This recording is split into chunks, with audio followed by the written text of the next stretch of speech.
Hello and welcome. You're watching our non-stop coverage of the G20. I'm Gargi Raut. It's been a landmark day today for India on the world stage. There have been remarkable achievements today. The G20 Summit at the start began with the inclusion of the African Union in the G20. Remember, that is something India had been pushing for, Prime Minister Modi had been pushing for. And then at the start of the second session at around 3:30, the Prime Minister, at the beginning, he addressed the gathering and announced that he had some happy news that a consensus had been arrived at on the Delhi Declaration. Remember, there had been a lot of speculation around this, a lot of talk about the challenges that were, there, given the obstacles, especially the wording around Russia and Ukraine and the Ukraine war. There was even some obstacles on the climate change wording as well. But lo and behold, it had been arrived at. The Delhi Declaration announced today itself, not on the last day as everyone was expecting, that there would be this mad dash and scramble and trying to get it all together. No, it happened today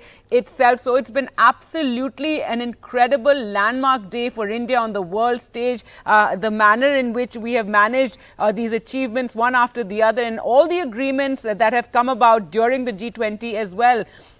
Leaders of the G20 nations reiterated their national positions on the Ukraine war. So it's interesting to read, the way the paragraphs are worded, resolutions adopted at the UN Security Council and the UN General Assembly. And they all underscored that all states must act in a manner consistent with the purposes and principles of the UN Charter in its entirety.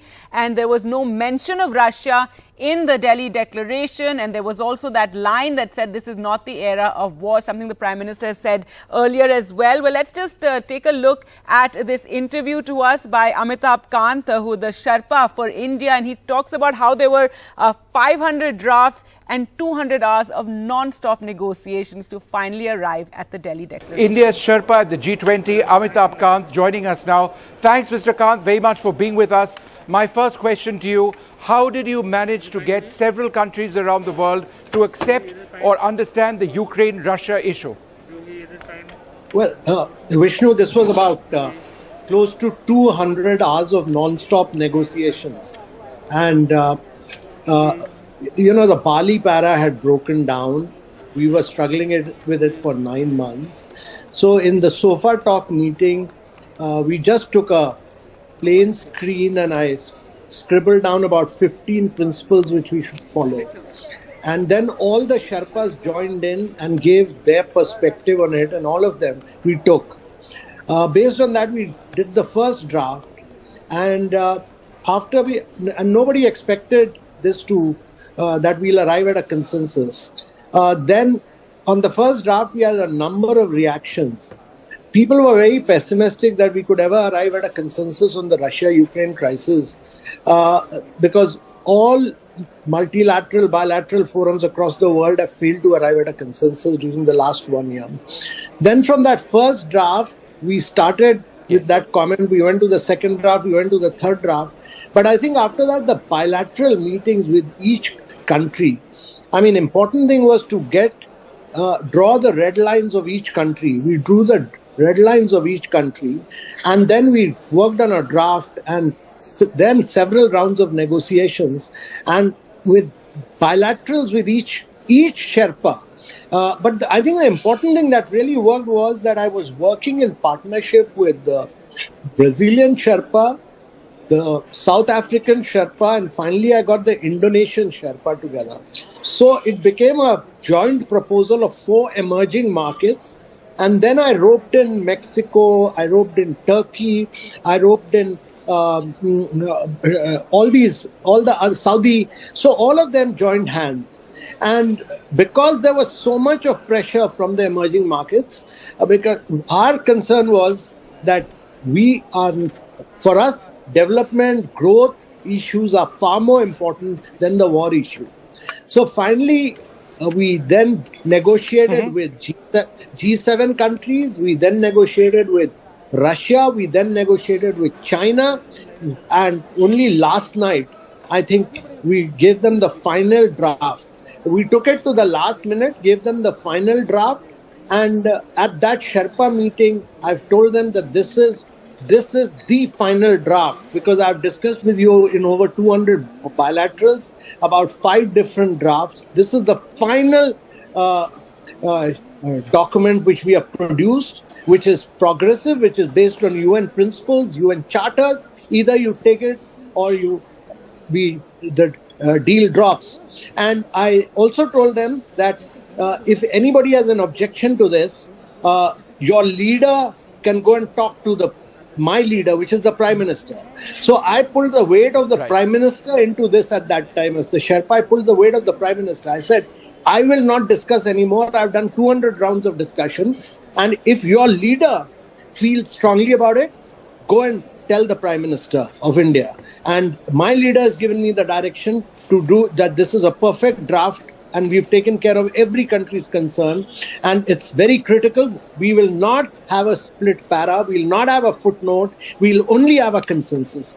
And that's how it worked. And today morning, all countries fell in line and they all joined and collaborated with us. So that has been the driving force. But I'll tell you the story on another day at greater length, because I have to just zip for another meeting.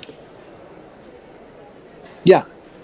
No, 1 second. I have another question to ask you, but you've also achieved something very important. You have ensured that Russian food exports will be promoted. In a sense, if the word Russia was included in the document, then Russia would not have signed on. But there's an incentive for Russia in this particular context, and it's a win-win for all sides. That's my interpretation. Is that correct? The important thing to understand is that while we are not condemning or deploring anything, we are forcing everybody to go down to the UN principles, UN charters. And we are saying that territorial integrity, sovereignty, political independence, and territorial acquisition is non-doable. So we are pinning down everyone. All right, Amitabh Kant, they're describing, the kind of effort that went in to arrive at that final Delhi declaration, and how many hours it took of, meetings with all the other delegates, and finally hammering that out, and the surprise announcement today itself that a consensus had been arrived at. Let's go across to Vasudha, and there we can see the visuals from the Bharat Mandapam, all lit up this evening, beautifully lit up. Vasudha, if you'll tell us, firstly, huge achievements today. It started with the announcement of the African Union, a part of the G20, the Prime Minister announcing that. Then the Prime Minister midday in the afternoon announcing that the consensus had been arrived at on the Delhi Declaration. And then the announcement of the US, India, UAE and Saudi, the rail link, etc., all that trade corridor announcement being made. So a day of huge achievements.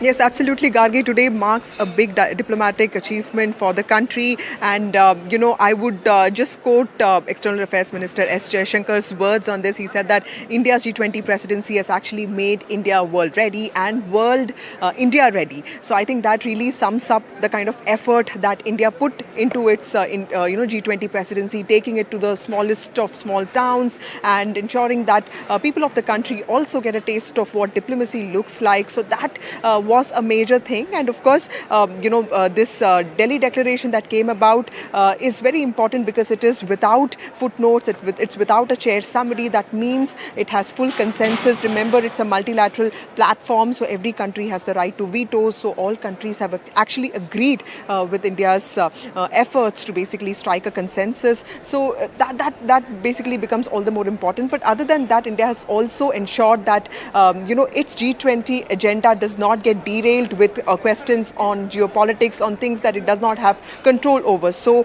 it also leaves behind a legacy, if you see, because DPI, Digital Public Infrastructure, or One Future Alliance, something that India has proposed and something that India has pitched, and now it has been accepted. A formation of a lateral institution to ensure streamlining of digital services, digital governance, and ensuring that developing countries also get benefits of digital governance like India did, using India's DPI and UPI as templates. That is one thing that is going to happen. Now, DPI is going to be part of G20 Financial Inclusion Action Plan from next year. So that is a huge achievement. Apart from that, India also leaves behind a legacy in the inclusion of African Union. This is in line with the Prime Minister's push for representing all voices and for India's emergence as a major voice for the voice of the global south. So these are some very important sort of like takeaways which have happened. Apart from that, of course, the gender bit, talking about digital divide,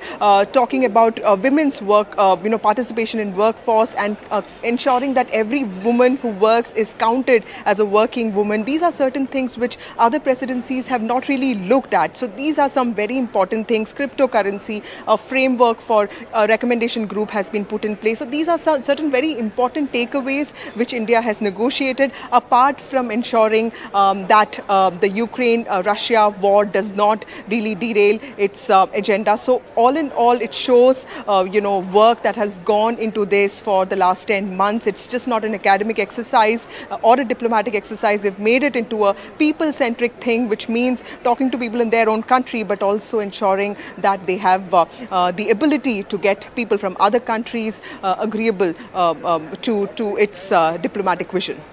Right, Vasudha. Well, now that the work is over for today, and now it's time for dinner. The president hosting, Draupadi Murmu is hosting the delegates and the leaders in a dinner. We can see the Prime Minister along with the president greeting those who are arriving. This is at a hall at the Bharat Mandapam. So again, Vasudha, the Prime Minister, giving that personal touch. He's there with the president, greeting all the arrivals.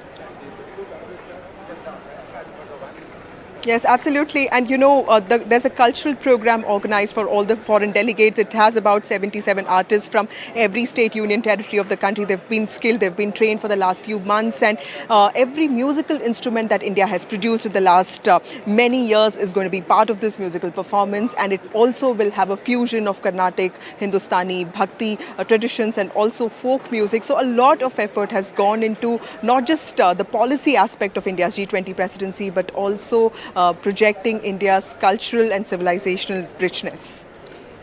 All right. Thanks so much, Vasudha, for joining us. With that, well, let's now go across to our guest to discuss all the achievements of today and the significance. We're joined by Vikramjit Singh Sahni, Member of Parliament, Rajya Sabha. Thank you so much for joining us. Saurabh Shukla, Founder, newsmobile.in. Daniel Marquez, Senior Advisor, South Asia, USIP.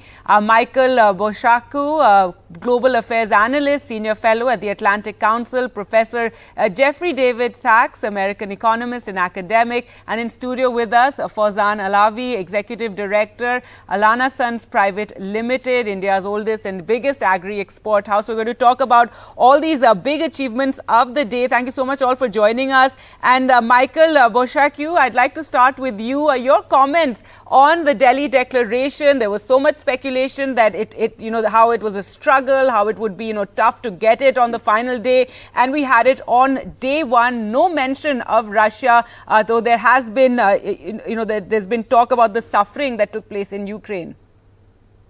Sure. Thank you for having me. Well, first of all, we have to point out that these declarations are non-binding, basically, on member states. In other words, there's no punishment if they don't follow it. I would have liked to have seen, along the lines of the declaration in Bali, stronger condemnation of Russia's aggression in Ukraine. The reason for that is that if these statements tend to be watered down, which I believe this one is, okay, kudos to India for putting it all together, trust me. However, right. If there isn't proper strong condemnation, then I think what it does, it embolders other dictators and autocrats to do the same.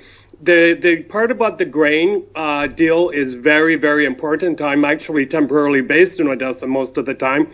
But however, I noticed that it kind of points the finger at both Ukraine and Russia to resolve this. Well, excuse me, but it was the Russians who blockaded the Black Sea, who are currently night after night after night destructing Ukrainian port infrastructure, which is a crucial part of the global supply chain. So it would have been nice to see stronger words on that. But, again, it's good that these words came out. They're non-binding. I think a lot of work was done behind the scenes.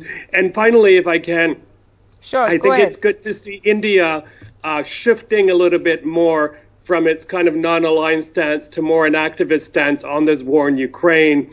If any country should understand the importance of sovereignty and territorial integrity, it should be India. So hence, I'd like to see them play more of a leadership role in that regard. All right, Professor Jeffrey Sachs, your comments and it's been quite an achievement for India. It's quite an extensive document touching upon many points. It even talks about promotion of Russian food items. So there's been a huge amount of negotiations that have gone in. Each country had their red lines. It required a lot of skill, a lot of jugglery, but finally India managing to pull this off. It's a real achievement, no question. I'm also delighted that the African Union has been invited to become essentially the 21st member. This is also a breakthrough that will serve the world well and will serve India-Africa relations well for years to come. We are seeing the shift from a North Atlantic-led world to a multipolar world. We're seeing that interests of all parts of the world are being better represented. This is not a declaration written by the United States and its allies. This is a declaration that is worldwide based on the world representation of the G20, and it was very skillfully managed, obviously, by the excellent diplomats of India, as well as the leadership of Prime Minister Modi. So I'm very, very pleased and congratulate India for this great accomplishment. Right. Thank you so much. And Vikramjit Singh Sahni, sir, your comments on this. It's been a huge day of achievements for India, starting with the inclusion of the African Union, something that Prime Minister Modi had been pushing, and then the Delhi Declaration and the various agreements we've been pushing on climate as well as food security and supply chains. Yeah, Gargiji, I think African Union becoming a permanent member of G20, commitment for strengthening the voice of developing countries, LDCs, food security, and their voice in global decision making is very good.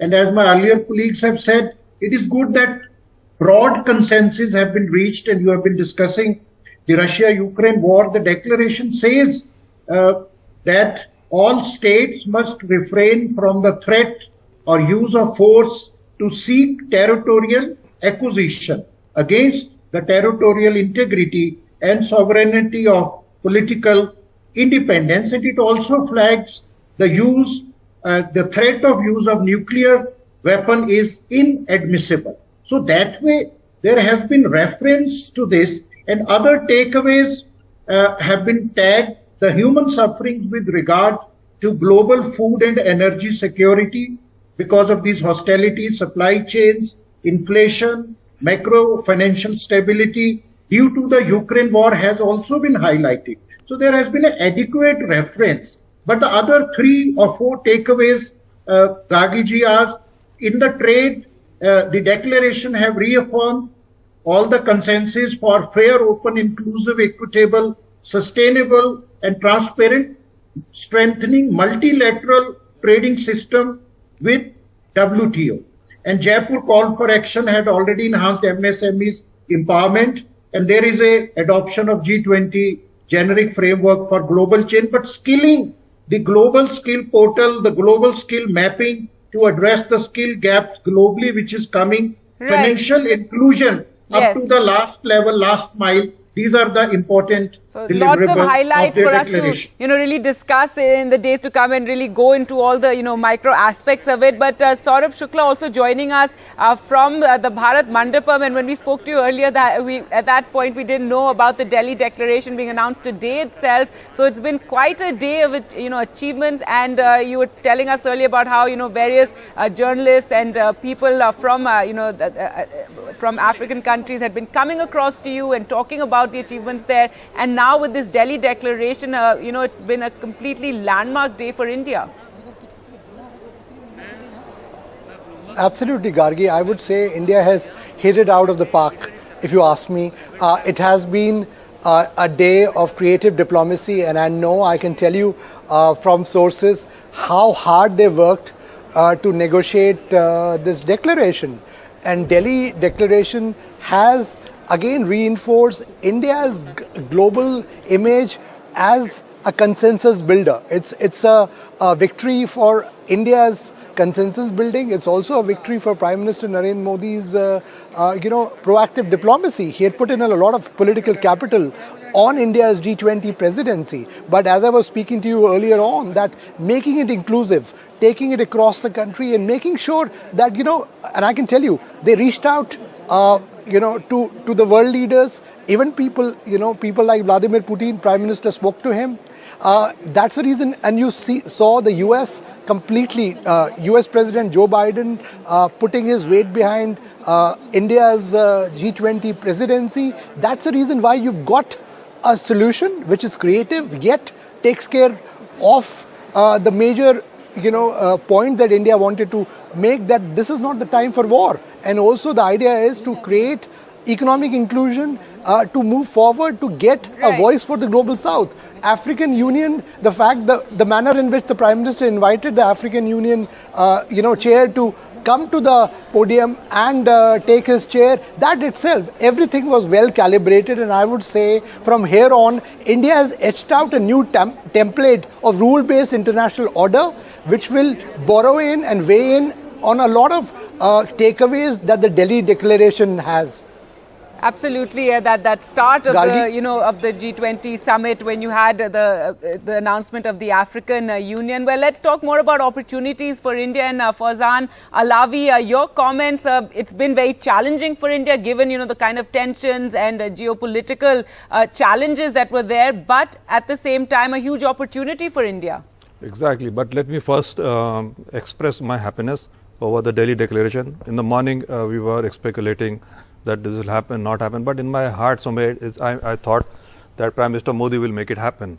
And it did happen. I feel it is a lot of the personal charisma and the initiative the Prime Minister has been taking on a very strong and a personal front globally, especially with all the leaders who have been here. And this is one of the major outcomes of this. So this also puts us in a very responsible position in the times to come. And food security is something that the world is looking at us. And we very strongly feel, we being a food company, we feel that, we have not even started leveraging the potential that we have in the country. So now with the new FTAs being negotiated, the UAE is a huge success. And with the UAE CEPA, we can have gateway to the entire Africa. Now, another big takeaway from this is that African Union will be part of this. Yes. So it's a huge market for us to explore, and vice versa. The Nigerian president was here. He signed Indian investment of $14 billion. So it is going to be, a win-win for both the sides. And this African Union inclusion, I think, is a huge big ticket victory. Secondly, I feel that the working of WHO and World Bank, IMF was being criticized for a very long time. But Prime Minister Modi was the first person to be vocal about it. And I think it was about time where, whatever they're doing, I'm sure they're doing a great job.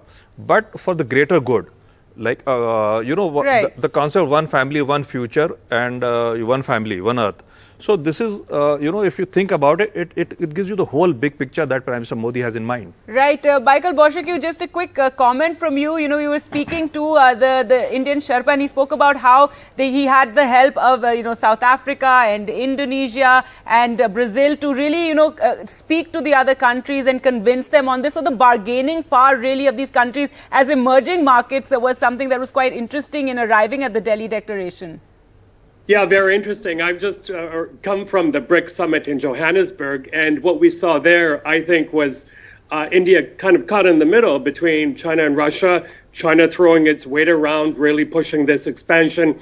But then what you saw at this summit, it's fantastic to see the African countries included in this way, that they're being given much more of a voice at the table. I think it probably points to some of the background work of the Americans as well, using their alliances with African countries. Look, at the end of the day, I think what's really going to be important is to convince many of these African countries who have been victims of debt trap diplomacy or dealing by China, and to a certain extent Russia, to say that, no, we're going to give you a fair shake. You can sign your deals with us, with India, with the G20, and they will be respected, and we will help alleviate poverty and that sort of stuff. Just very quickly, the other thing that I really like to see come out of this was the emphasis on the environment. I mean, I'm here in Bangkok, Thailand at the moment. I've just come from Africa, North America, and you can feel it all over. It's happening at a much, much faster rate, the degradation of the environment. So this is really a great thing. All right. Well, we'll slip into a short break. Do stay on, everyone. We're going to discuss more aspects of the Delhi Declaration. And there you can see visuals as more and more world leaders arriving for the dinner hosted by the Indian president. Do stay on. We'll slip into a short break.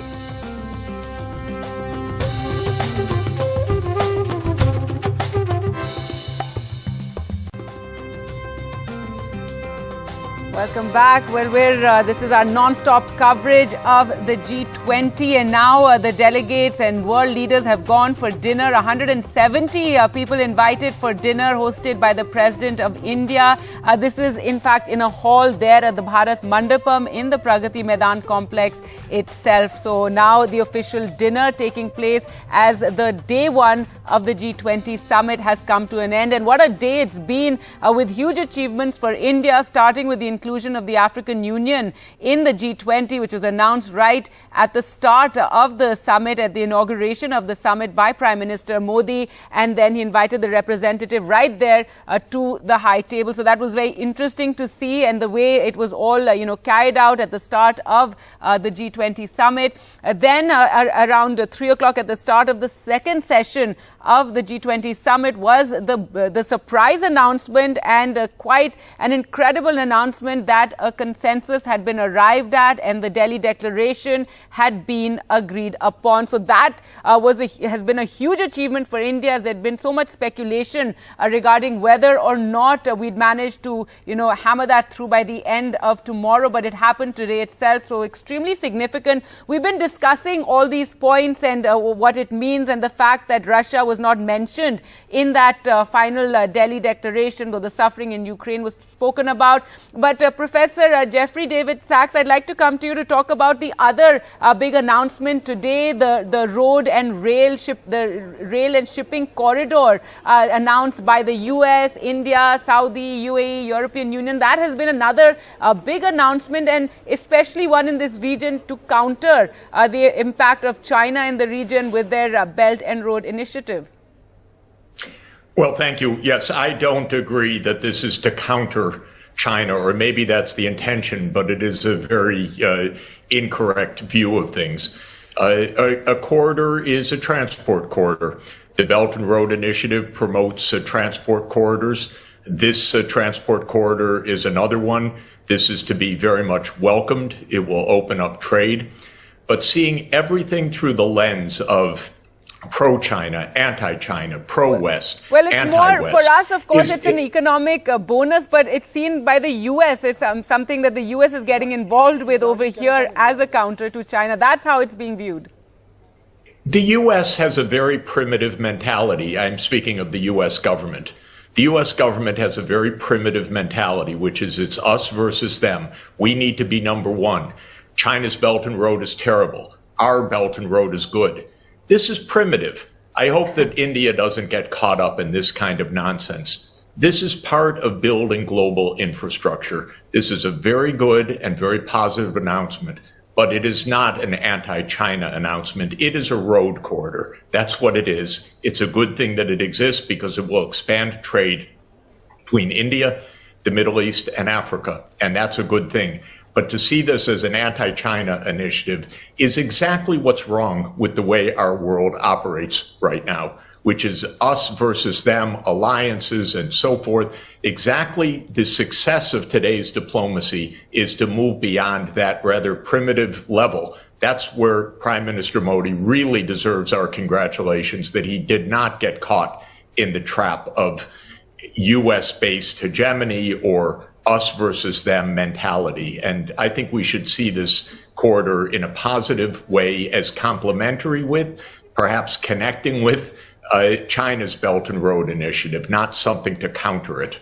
All right, that's one way to look at it. And yes, definitely from India's point of view, it's a huge advantage for us and one that, we're looking at. Michael Boshekiu, your comments on that? Yes, I agree with Professor Sachs to a certain extent. I mean, it's great that these corridors are being created, especially integrating Africa more, giving them a more level playing field. Because again, at the BRICS summit, that's all we heard from many of these countries, is that it's very difficult for them to conduct trade with the outside world, even with each other, because of the reliance on the US dollar. So they're looking at ways of rebalancing that. And also looking at ways, for example, of once the resources are extracted from the soil in Africa, to do the refinement there as well, and ending centuries of dependence on other continents to refine their goods. So that's a real positive development. I agree with Dr. Saxton. I'd like to believe that he's got the right point of view here, but I still have a very, very strong lingering doubt that China does not look at it that way. They're very extractive, they're very manipulative, and I think that's a big reason why President Xi of China is not there, because he is actually backing out of many of these multilateral fora. He's looking more at a binary or multipolar world, and the fact that President Putin is not there, I should say, reflects his narrowing horizons and his narrowing ability to travel. So it is a complex set of circumstances, but sure, at the end of the day, we all hope for the same. All right. Let me just say, I do not agree with this way of looking at things. This is the Atlantic Council view of the world, which is that the North Atlantic runs the world. But the world is multipolar, and we should not try to exclude China or Russia or any other part of the world. We should be aiming for one Earth, one family, one future, the first line of the declaration. Well, definitely, today. I think India has been of that view, and even with the tensions that we've had with China, we have been our trade still remains quite high, so we haven't been very strident as as one would imagine. Vikramjit Singh Sahni, now I want to bring this discussion to the point of climate change, and climate action has been such a big part of the talk around the G20, and it's a part of the agreements, also the global biofuels alliance that has been signed on. So that is another huge aspect and a part of the India's G20 success. Gagaji, first to just supplement what Professor Jeffrey said, that India have done a balancing act. So it is not a question to counter one belt, one road, but what the declaration says is that we can't have, because of hostilities and war, we can't have supply interruptions in global food and energy security. And for that, the declaration very clearly says that there should be fair and rule-based trade, based mostly emphasis on food and fertilizer trade, no export prohibitions or restrictions, reduce market distortions with relevant WTO rules. It's necessary. It is in the sense to free the trade multilateral so that the commodity prices, the food security is engaged. Now, answering your question on climate change and biofuels, first of all, I must say that the strengthening national and local capacities by financing and knowledge sharing to accelerate early warning, digitalization. There has been agreement on coalition for disaster resilient infrastructure, especially for developing countries who cannot afford mutual learning. And of course, again, there has been a lot of emphasis on multilateralism, revitalizing, whether China likes it, doesn't like it.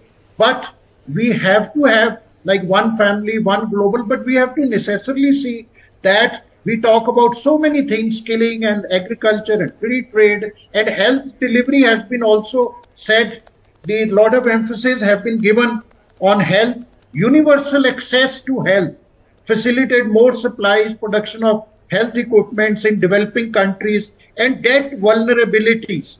But Gagiji, we have to see declarations are declarations, but how much it will translate into real action, we will have to see, and how much it will stem global crisis and we emerge out of current challenges for safe, strong, inclusive, resilient and healthy future. As my earlier colleague said, it is not a binding. So we will have to really look at the tangible deliverables, because that's right, and especially on the issue of funding has been one big issue that has been a problem in these world negotiations around climate change. Farzan Alawi, one of the big issues the world is facing is high food prices and inflation, and the kind of agreements here is something we're looking at hopefully soothing this inflation that we're seeing the world over?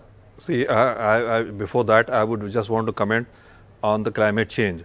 There is a mention on lifestyle changes that we all should bring into our lives to control whatever, mitigate whatever little we can do as citizens of the country. Now, coming to the food prices globally, I think with the Delhi Declaration being signed and so many FTAs and there's so much of consensus on food security, fertilizer and fuel, there are a lot of non-tariff barriers which are existing for us. And as a country, we have been very, very lenient towards others. We have been allowing, we have been kind and we've been generous. But it's time that, our goodness is reciprocated in the global arena. So that will also help balance food security, food inflation in a lot of countries. Right. And we can be very, very reliable and good partners in this sector. All right. We're just wrapping up this discussion. Saurabh Shukla, your comments, given what we were talking about, the shadow of China over the discussion that have been taking place, and it's been a vacuum here without Vladimir Putin, of course, and Xi Jinping, and an advantage for India and the US. Absolutely, Gargi. I would say that we should not. For instance, the corridor is a strategic corridor. You can't undermine that part. Yes, you should not make it China focused, but the message is clear. There are strands in this world, and what India has done is that it has adopted and brought to the fore its strategic autonomy yet again. That it's not kowtowing to any power bloc, but it will act in its own self-interest and strategic interest. And in this case, the message out of India's G20 Delhi Declaration is that it will work in the interest of the Global South, because the Global South needs a voice. And that's the reason why you see the entire Delhi Declaration has a multi-gamut approach, whether on climate change, whether on financial inclusion, on ensuring. I want to bring in India's DPI initiative, which will be adopted by many countries, not only in the Global South, but in the developed world as well. To me, that's something which is a celebration of India's innovation. That should not be undermined. And I would say that this is something which is also going to create economic benefits from India, especially to young entrepreneurs and startup founders in the country as well. Right. Because it will also open doors of innovation. Absolutely. Right, that is the hope, and something tangible emerging from this. Thank you all for joining us on the program today. It's been quite a day, the first day of the G20 Summit, and the big announcements all came today itself, with the Delhi Declaration being announced. There you can see the Prime Minister along with President Murmu greeting all those arriving for the dinner hosted by the President.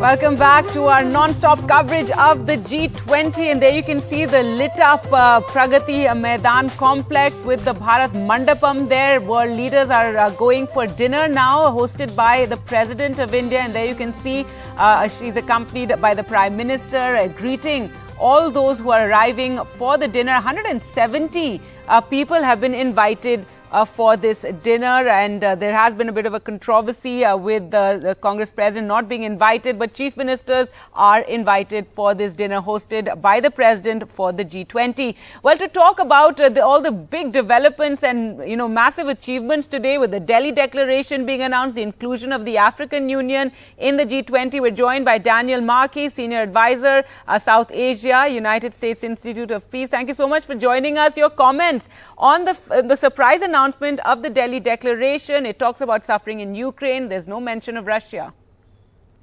Yeah, this is, I guess, a success in one respect. That is that many of us, myself included, didn't think that a statement would actually be forthcoming, because the differences would be too large between the United States and its partners on the one side, and Russia and China on the other. So the fact that that gap was bridged is a success. I have to say, though, in some ways, there will be some grumbling, certainly in Europe and by Ukraine, by the somewhat the watering down of the language from the prior G20 meeting about Russia's war there. That will not go down terribly well there. But I think for the success of the G20 as a whole and for India's place in it, this was a compromise that perhaps was worth making. Right, and there's talk of, how the effort that went into it and also the bargaining power of India. There was South Africa, Brazil, Indonesia. They all helped India with arriving at this final declaration. And that just goes to show emerging markets and the power that they're now wielding.